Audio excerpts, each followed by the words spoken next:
A light conducting ball is suspended by insulating string.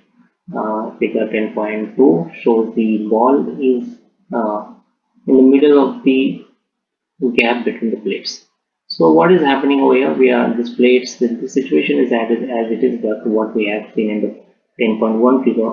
The only change is that the ball is suspended between the two plates. This ball is the conducting ball. So the question is that show the distribution of the charge on the ball. So this is again the example of the static electricity, and we know it is the example of the induction. In the induction, what is happening? There is no touching between the objects, only the redistribution of the charges. The distribution of charges is taking place in this uncharged body. You can see this is positively charged body, this is negatively charged plate. So this is uncharged object, and there is a distribution of the charges. So since this is a positive charge, we can have here that negative charge will accumulate to this side of the object. So I am drawing here four negative charges, and in this opposite side we have the four positive charges are accumulated. So what is happening over here? The electrons are attracted towards the this side, which is this side, which is nothing but close to the positive charge. And once the electrons are transferred over here, this side will automatically become the negative charge, and the opposite side will automatically become the positively charged. So this kind of way we can show the distribution of the charges on the ball. Now we will see the next. Here is the C part of the question. We can read the question here. The ball is displayed to the left and then oscillates backward and forward between the two plates. The ball touches the plate once every 0.05 second. Every time it touches the plate, a charge of 2.8 into 10 to minus 8 coulomb is transferred. Okay. Calculate the average current produced by the repeated transfer of the charge.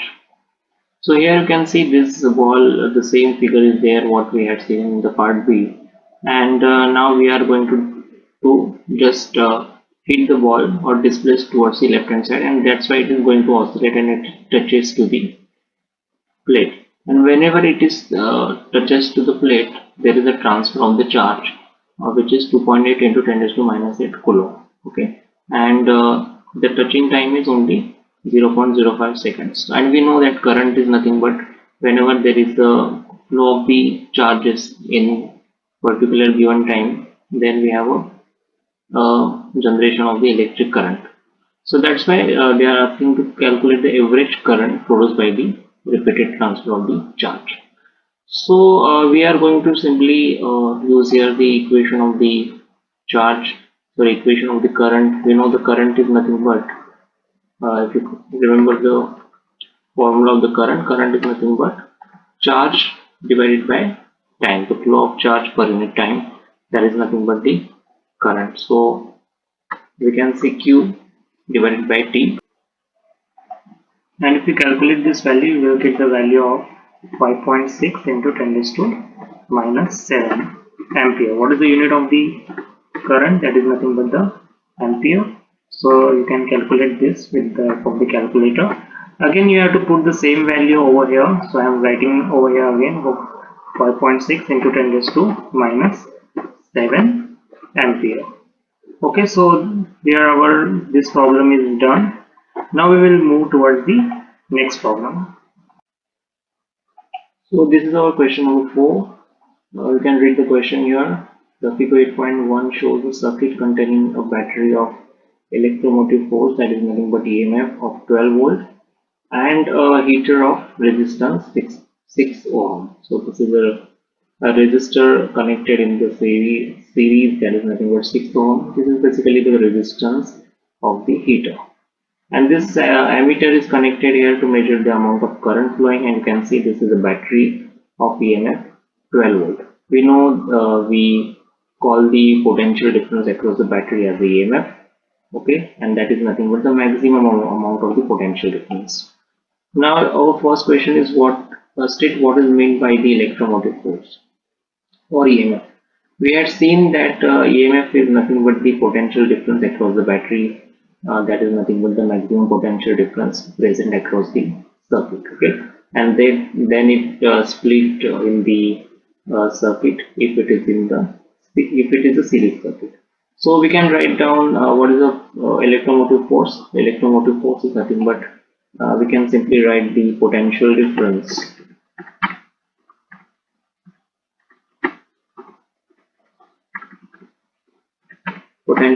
across the power supply. So we can write down this simple definition, the potential difference across the power supply. You can also write down in the way like energy transfer per coulomb or per unit charge. That answer would also be the correct one. Now we will move towards the part B of the question, and in that we have our first question is that calculate the current in the heater. So here we know in order to calculate the current we have the formula that is I equal to Q by T that we used in the last question, but here we don't have the amount of charge given or time given. So in this circuit we can use the another formula that is nothing but the Ohm's law. Okay, and we know what is the Ohm's law. Ohm's law was nothing but V is equal to IR. Right? V is equal to IR. That was nothing but the Ohm's law. So from this formula we can have the formula of the current, that is V. If you rearrange this formula, then V is equal to V divided by R. Okay. So here according to the situation you have to use the formula. So potential difference is given, that is nothing but the 12 volt, and the resistance is also given, that is nothing but the 6 ohm. So you can use this formula. So potential difference or EMF is nothing but 12, and the resistance is given as the 6 ohm. So here you can have the value of the electric current, that is nothing but the 2. 12 by 6 is nothing but 2, and we have the value of the 2 ampere, and we can write down that value over here, that is nothing but 2 ampere. So do not forget to write down the units. Every time you have to write down the units everywhere, and also you have to convert all the numbers in the SI system unit. Then the next second question in the B part, that state the name of the particle that flow through the heater. So we know whenever when you apply the power supply, the electrons start moving. We know only the electron is the particle that move in this circuit. Okay, no proton or any other particle moves. So only one option we have, that is nothing but electrons.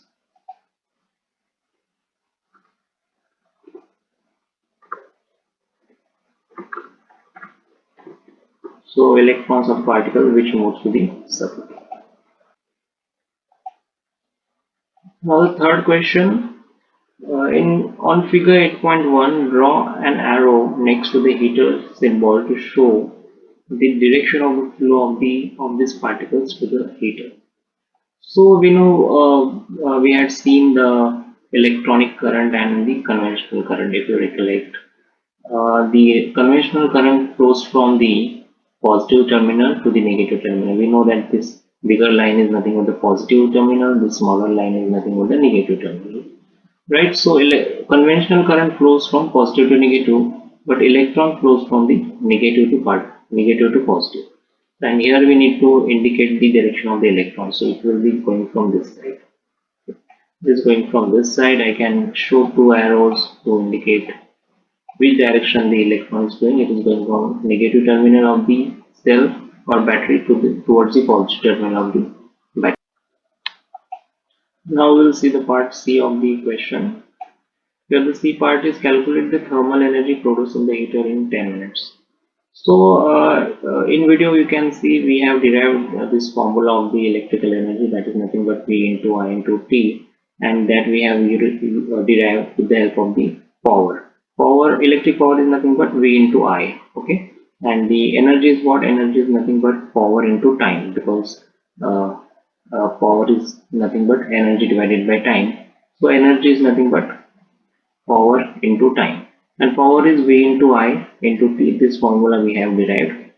Either you can use, here you want to calculate the thermal energy, the same formula we are going to use here. Either you can use VIT or V square I into T divided by R, or I square R into T. So this we